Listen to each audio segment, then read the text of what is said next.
नमस्कार. संघर्ष वृत्तवाहिनीमध्ये आपलं स्वागत. घेऊया ठाणे आणि आसपासच्या परिसरामधील घडणाऱ्या महत्त्वाच्या घडामोडींचा आढावा. मुलांनो, पोलिसांची भीती बाळगू नका. ते तुमचे मित्र आहेत. कोणत्या तक्रारी पोलिसांकडे करायच्या, कोणत्या इतर विभागाकडे याची माहिती घ्या. पोलीस त्यांची शस्त्र कशासाठी आणि कोणत्या वेळी उपयोगात आणतात हेही जाणून घ्या. इत्यादींची माहिती अगदी गप्पांच्या ओघामध्ये ठाणे शहर पोलिसांनी विद्यार्थ्यांना दिली. निमित्त होतं पोलीस रेझिंग डे.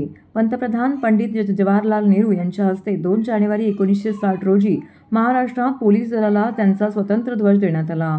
त्यापासून हा दिवस रेझिंग डे म्हणून साजरा होतो. ठाणे पोलीस आयुक्तालयातही दरवर्षीप्रमाणे यंदाही 2 ते 5 जानेवारी 2020 दरम्यान हा दिवस विविध उपक्रमांनी साजरा होत आहे.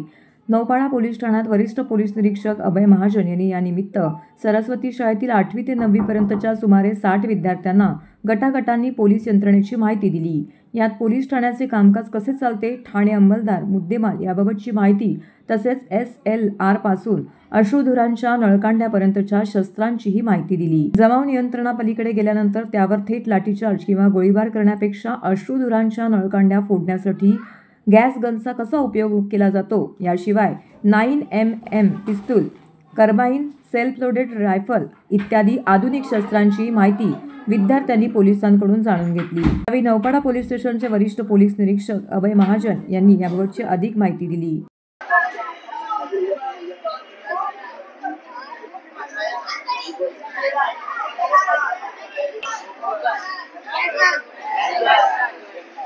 संपूर्ण महाराष्ट्रामध्ये तसेच पोलीस आयुक्तालय ठाणे शहरामध्ये 2 जानेवारी ते 8 जानेवारी दरम्यान पोलीस रेझिंग डे सप्ताह साजरा करण्यात येत आहे.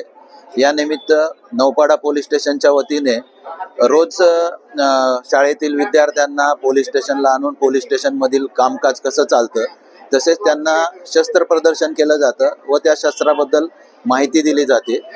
त्याचप्रमाणे प्रत्येक रोज 2 शाळेमध्ये सायबर एक्सपर्ट व पोलीस स्टेशनचे अधिकारी आणि कर्मचारी यांच्या वतीनं सुद्धा शाळेमधील विद्यार्थ्यांना महिला सुरक्षा, सायबर सुरक्षा, सेफ्टी मेजर्स कसे घ्यायचे याबद्दल रोज त्यांना लेक्चर चालू आहेत. त्याचप्रमाणे आपण नौपाडा पोलीस स्टेशनच्या वतीनं मेडिकल कॅम्प सुद्धा आयोजित केलेला आहे. ज्येष्ठ नागरिकांचा मीटिंग पण आयोजित केलेली आहे. त्याचबरोबर जे पोलीस मुख्यालयाचं बँड पथक आहे हे पण तलावपाळी येथे बँड पथकाचं वाद्यन झालेलं आहे.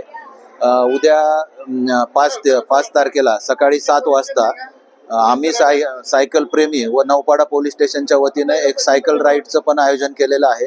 सदरचा सायकल राईड हा चिंतामणी चौक ते घाणेकर सभागृहाच्या तिकडे उपवन कडून वापस असा आणि एक जॉय राईड पण आहे.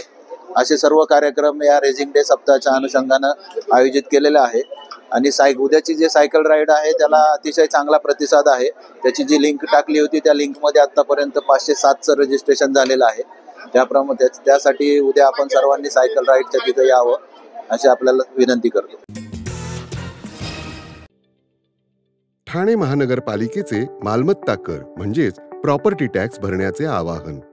सन 2022-23 या आर्थिक वर्षाचे मालमत्ता कराचे म्हणजेच प्रॉपर्टी टॅक्सचे बिल ठाणेकर करदात्यांना महापालिकेमार्फत आर्थिक वर्षाच्या सुरुवातीस म्हणजेच माहे एप्रिल 2022 मध्ये देण्यात आलेले आहे. तथापि अद्यापही काही करदात्यांनी मालमत्ता कर महापालिकेकडे जमा केलेला नाही. सध्या आर्थिक वर्षाचा अंतिम टप्पा सुरू झाला आहे. मालमत्ता कर वसुलीसाठी महापालिकेतर्फे कडक कारवाई हाती घेण्यात आली आहे. या अंतर्गत जंगम मालमत्ता, टीव्ही, फ्रीज, वाहन व इतर जप्त करणे तसेच स्थावर मालमत्ता वॉरंट बजावून जप्त करण्यात येत असून मालमत्तेचा जाहीर विक्रीद्वारे लिलाव करून कराची रक्कम वसूल करण्यात येत आहे. मालमत्तेस पाणी पुरवठा करण्यात येणारे नळ संयोजन खंडित करण्यात येत आहेत. त्याचप्रमाणे थकीत मालमत्ता करावर 2% व्याज आकारले जात असल्याने भरावयाची रक्कम वाढत आहे. आपला मालमत्ता कर propertytax.thanecity.gov.in या लिंकद्वारे तसंच गुगल पे, फोन पे, पेटीएम याद्वारे ऑनलाईन पद्धतीने करण्याची सुविधा उपलब्ध करून दिली आहे. शनिवार, रविवार व सार्वजनिक सुट्टीच्या दिवशी नागरिकांना मालमत्ता कर भरणे सोयीचे व्हावे याकरता महापालिकेचे मालमत्ता कर संलग्न कार्यालय या दिवशी कार्यान्वित ठेवण्यात आलेले आहे. तरी मालमत्ता कर वसुलीची अप्रिय कारवाई टाळण्याच्या दृष्टिकोनातून मालमत्ता कर भरून महापालिकेस सहकार्य करावे. धन्यवाद. दरवर्षीप्रमाणे यंदा ठाण्यात मालवणी महोत्सवाची धूम नागरिकांना येत्या शुक्रवारपासून अनुभवायला मिळणार आहे. कोकण ग्रामविकास मंडळातर्फे 10 ते 19 जानेवारी या कालावधीत मालवणी महोत्सव 2025 चं आयोजन ठाणे पश्चिमेकडील पोखरण रोड नंबर 1 शिवाजीनगर येथील उन्नतीकरण मैदानामध्ये करण्यात आलं आहे. महोत्सवाचे यंदाचे 26वे वर्ष असून मालवणी मेजवानीसह दशावतारी नाटक, डबलबारी इत्यादी महाराष्ट्राच्या विविधांगी संस्कृतीचे आविष्कार महोत्सवात पाहायला मिळणार आहेत.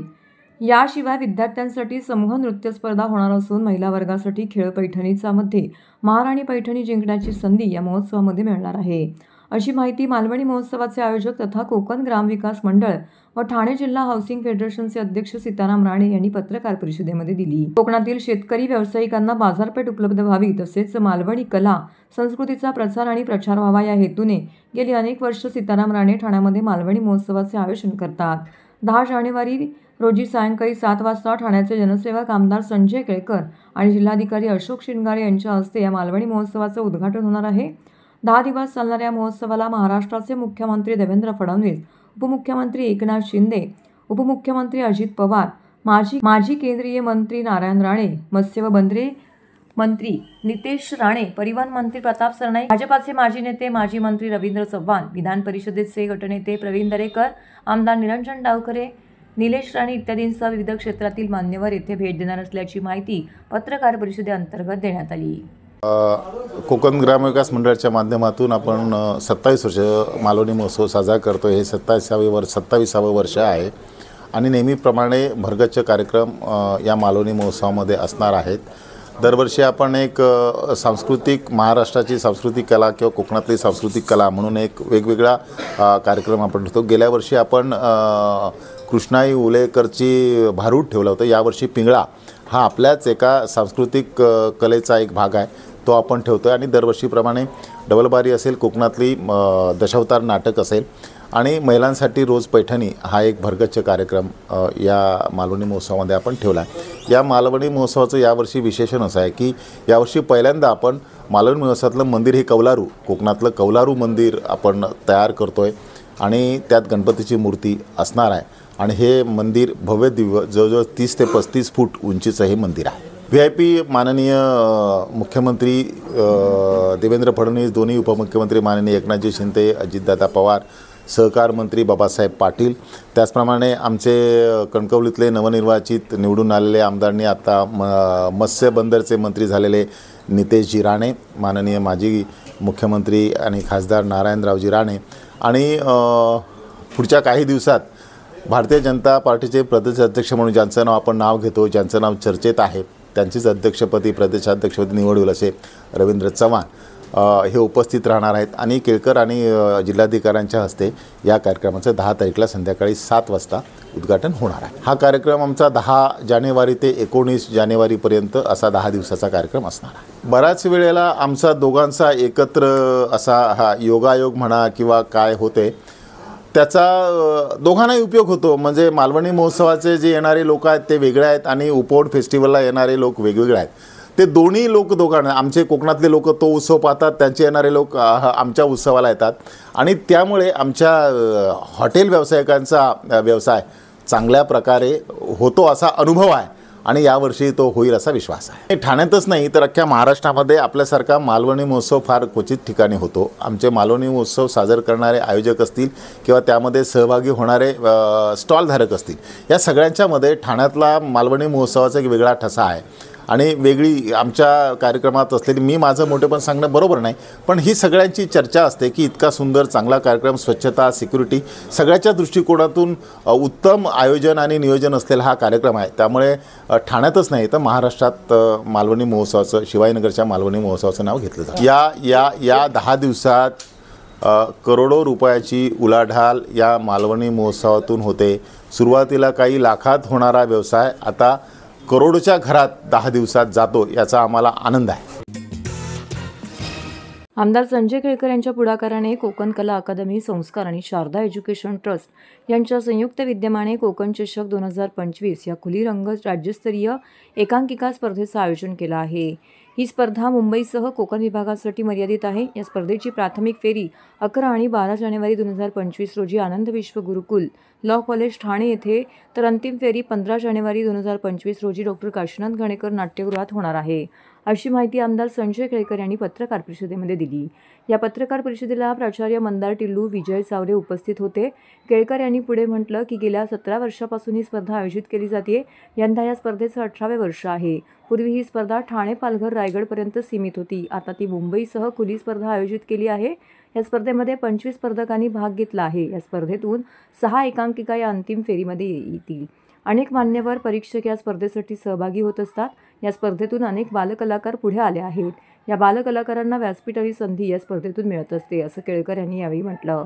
सर्वोत्कृष्ट एकांकिकेसाठी प्राथमिक पारितोषिक 35,000, तर चषक, द्वितीय पारितोषिक 25,000 चषक आणि तिसरे पारितोषिक 15,000 आणि चषक। सर्वोत्कृष्ट अभिनेता यासाठी प्रथम 2500 चषक, द्वितीय क्रमांकासाठी 2,000 चषक आणि तृतीय क्रमांकासाठी 1,000 रुपये आणि चषक। सर्वोत्कृष्ट अभिनेत्री प्रथम 2500 व चषक, द्वितीय क्रमांकासाठी 2,000 व चषक आणि तृतीय क्रमांकासाठी 1 व चषक। सर्वोत्कृष्ट दिग्दर्शनासाठी प्रथम 3,000 रुपये व चषक, द्वितीय क्रमांकासाठी 2,000 रुपये व चषक, तृतीय क्रमांकासाठी 1,000 रुपये व चषक।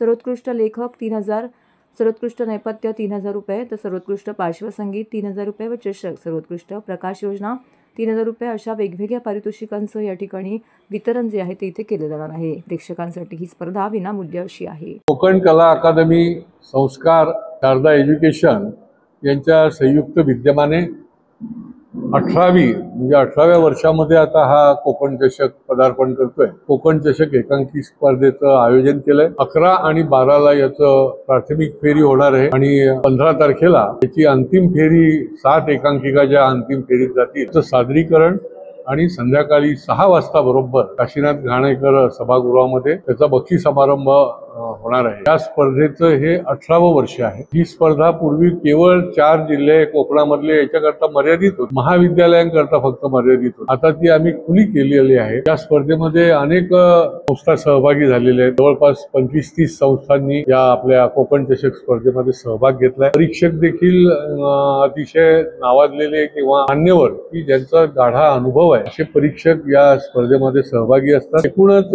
या कलाकारांना प्रोत्साहन देण्याचं हे एक मोठं व्यासपीठ आहे आणि या व्यासपीठाच्या माध्यमातून पुढच्या काळामध्ये देखील त्यांना संधी मिळते आणि सिने नाट्य क्षेत्रामध्ये असेल, मालिकांमध्ये असेल, त्याच्यामध्ये त्यांना अनेक ठिकाणी लोक ऑफर देतात, लोक संधी देतात। आमच्याही ज्या कोकण कला अकादमीने निरनिराळी नाटकं ही निर्मित केली व्यावसायिक, संन्यस्त ज्वालामुखी आहे, विश्वनायक आहे, शिवबा नाटक आहे, द्वंद्व आहे, अशा नाटकांमध्ये देखील या स्पर्धेमध्ये जे शेकडो कलाकार काम करत असतात त्याच्यातले देखील काही आता या नाटकांमध्ये काम करतायत आणि त्यामुळे कोकण चषक स्पर्धा, एकांकिका स्पर्धा ही एक प्रकारे एक प्रतिष्ठेची स्पर्धा म्हणून त्याच्याकडे बघितलं गेलंय आणि अनेक कलाकार जे आहेत या स्पर्धेची वाट बघत आहेत। या स्पर्धेमध्ये 25 संस्थांचा सहभाग आहे।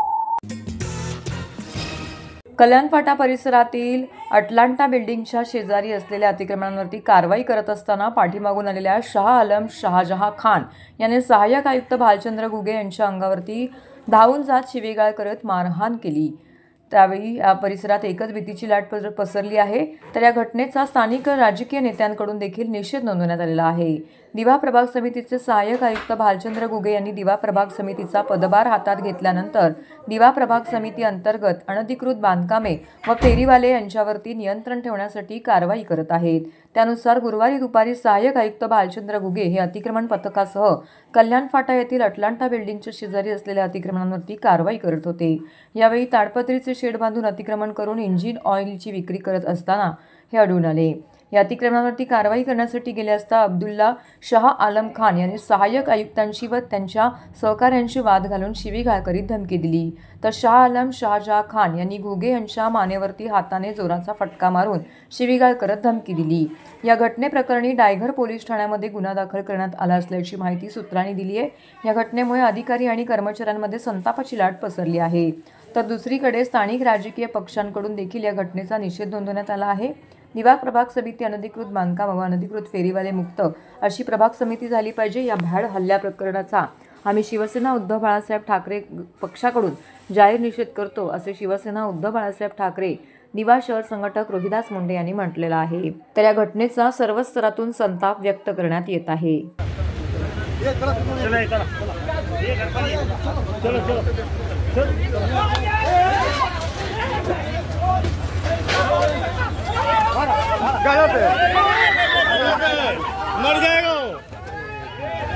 मर जाएगा।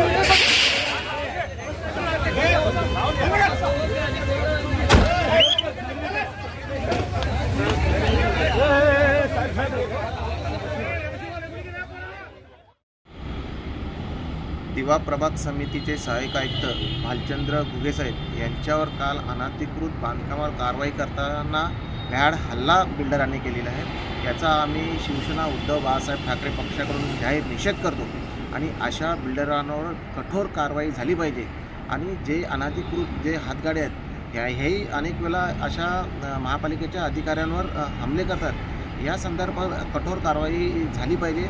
या सहाय्यक आयुक्तांना या कारवाई करत असताना पोलिसांचा जादा मनुष्यबळ देऊन ही कारवाई करण्यात यावी, अशा आम्ही शिवसेना उद्धव बाळासाहेब ठाकरे पक्षाकडून मागणी करतो। तर हे होतं संघर्ष वृत्तवाहिनीचं आजचं बातमीपत्र। उद्या पुन्हा भेटू याच वेळी याच ठिकाणी ताज्या घडामोडींसह। तोपर्यंत नमस्कार।